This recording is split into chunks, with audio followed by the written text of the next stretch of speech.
मेरा नाम मोहम्मद इमरान है। मैं ज़िला रहीम खान तहसील लियाकतपुर दे रहने वाला।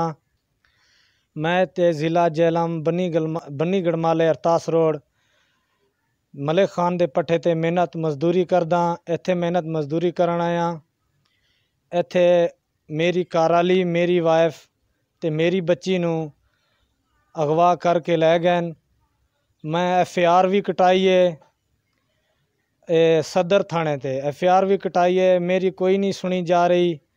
उधर भजदा रहा। FIR थाने वाले आखदे न तुसी पिछे जाके ढूंढो, उन्होंने लभो, फिर साडे कोल आयो। मेरी कोई नहीं सुनी जा रही। मेरी हेल्प की जाए। ये मेरी FIR है।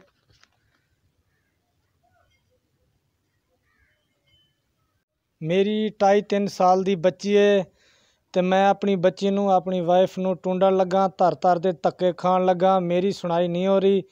मेरी इमरान खान अगे अपील है, मेरी सुनाई हो जाए। मैं उन्हां दी हुकूमत च हां, वो साडे